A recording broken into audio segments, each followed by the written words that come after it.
सचिव वेद गुर तीन जो प्रिय बोलहि भय आस, राज धर्म तन तीन कर होई बेगी ही नास। जय श्याराम मित्रों, कलयुग के समस्त पापों का विनाश करने वाली श्री रामायण कथा के पंचम सोपान सुंदरकांड का यह छठा एपिसोड प्रस्तुत है।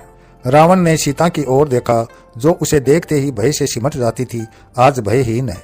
अभिमानी रावण फिर भी अभिमान पूर्वक बोला, सीते, यह न समझ कि कल जो उस वानर ने किया वह पुनः होगा।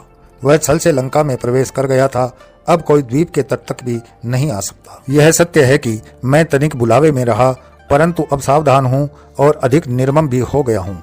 तेरे प्रति मेरा प्रेम सत्य है, परंतु अपने साम्राज्य के मूल्य पर नहीं।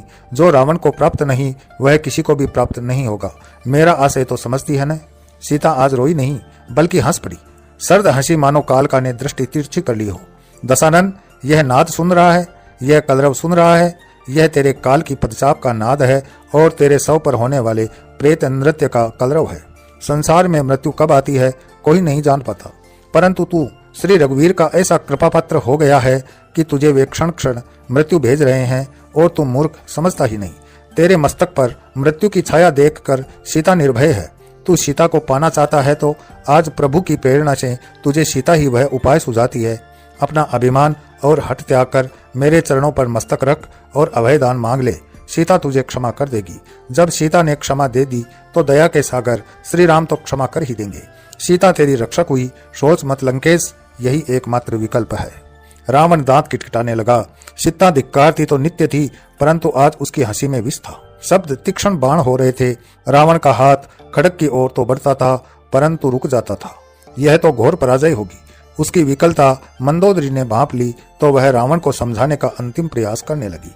हे स्वामी, काम, क्रोध, मद और लोभ ये चार नरक के द्वार है। इनसे विमुख होकर उन श्री राम की शरण पकड़िए, जिनकी कृपा से सुग्रीव भी राजा हुआ है। रावण से ऐसा अपमान भी नहीं सहा जाता। उसका हाथ खड़क की ओर बढ़ता है, परंतु स्त्री को मारना भी तो अपयश ही है। वह जैसा बनाया हुआ आया था वैसा ही लौट गया। वहां से वह दरबार में चला गया। दरबार में भी वैसी रंगत नहीं थी जो नित्य होती थी। सभास्थों में विचित्र सी व्याकुलता थी। संभवतः कल के अग्निकांड का प्रभाव था।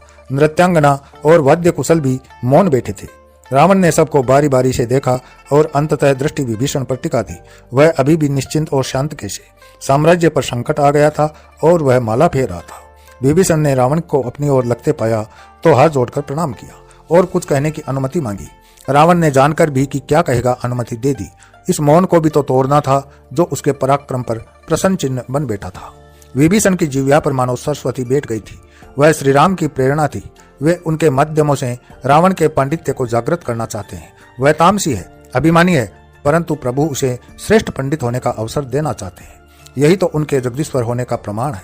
वे सृष्टि को उस प्रत्येक वस्तु से सज्जित रखना चाहते हैं जो अद्वितीय है। रावण उनमें से एक है, अद्वितीय है।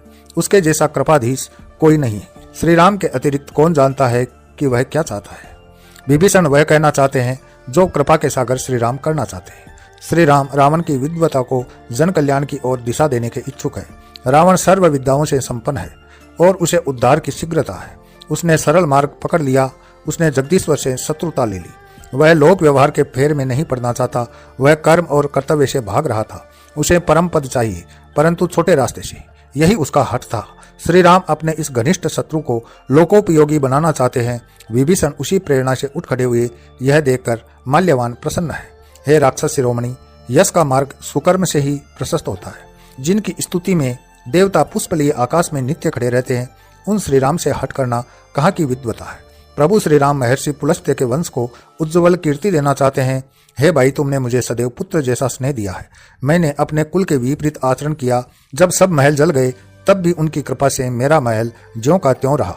मैं कुल के विपरीत हूँ, परंतु हे भाई, मैं उनका दास हूँ जो सबके स्वामी है। हे दशग्रीव, माता जानकी का सत्य समझो।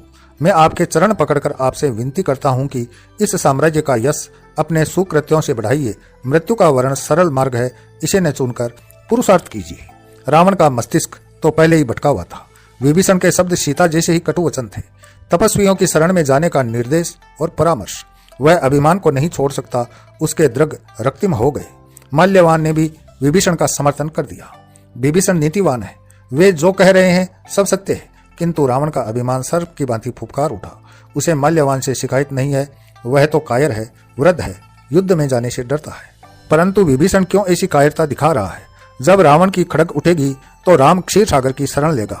उसे अब नृत्य गीतों की सुधि नहीं, वह अपने अस्तित्व से जूझ रहा था। आज रावण के पराक्रम पर उसके ही आश्रित संदेह कर रहे थे, जिसे देखकर देवता भी कमल नाल में जा छुपे थे। वह क्रोध से उठ खड़ा हुआ और विभीषण पर कुपित होकर बोला, अरे दुष्ट, तू मेरा अन्न खाता है और मेरे शत्रु की प्रशंसा करता है। तेरी मृत्यु तेरे सिर पर नाच रही है। तू मेरे पराक्रम को भूल रहा है। क्या तेरे ही सामने मैंने महादेव को अपने बल से संतुष्ट नहीं किया था? तीनों लोकों में ऐसा कौन है जिसे मैंने अपने भुजबल से न जीता हो? तू मेरे घर में रहकर उन तपस्वियों से प्रीति रखता है, जा भाग, उन्हीं की शरण में जाकर अपने कुल को कलंकित कर। यह कहकर अभिमानी रावण ने विभीषण को लात मारकर अपने अभिमान का परिचय दे दिया। विभीषण के लिए यह भी प्रभु की कृपा थी। शायद उसे प्रभु ने पुकार लिया था। प्रभु की कृपा भी बड़े पुण्यवानों को प्राप्त होती है। प्रसन्नता इस बात की थी कि उसने माध्यम भी रावण को बना लिया। विभीषण के लिए यह लात अपमान नहीं, वरदान है। वे भरे नेत्रों से अपने भाई को देखकर वहां से निकल पड़े। यही वह क्षण था जब रावण का सिंहासन नीचे धंस गया। यह धर्म का पेड़ था जो विभीषण के होते प्रबल था। अब विभीषण नहीं तो धर्म कहाँ? रावण सब कारण उत्पन्न कर रहा था कि उसे सहज मृत्यु चाहिए ही नहीं। विभीषण लंका से चल पड़े। वे व्यवहार में बड़े सरस और निपुण थे। उन्हें राजपुत्र होने का तो भान तक नहीं था। वे जिससे भी मिले सरल बनकर मिले। गृहस्थ नहीं थे, परंतु उन्हें सदगृहस्थी का संपूर्ण अनुभव था। अपने विचारों से क्रांति के इच्छुक थे और रावण के विचार तत्काल क्रांति की इच्छा रखते थे। विभीषण जान गए कि अब श्री राम उन्हें इस तामसिक नगर में नहीं रहने देना चाहते। कैसे परम सुख के क्षण थे कि एक दिन पूर्व राम सेवक के दर्शन हुए और अब वे राम के होने जा रहे थे। विभीषण भी साधारण भक्त नहीं है। कुल के प्रभाव से तो मायावी है और प्रभु का प्रभाव उन्हें सरल बनाता है। वे कैसा भी रूप भरने में सक्षम है। उनके पराक्रम भी अतुलित है, परंतु अब प्रभु शरण में जा रहे हैं। इसी के साथ मैं अपनी वाणी को विराम देता हूँ जी। अगले वीडियो में फिर मिलते हैं। तब तक के लिए जय श्री राम।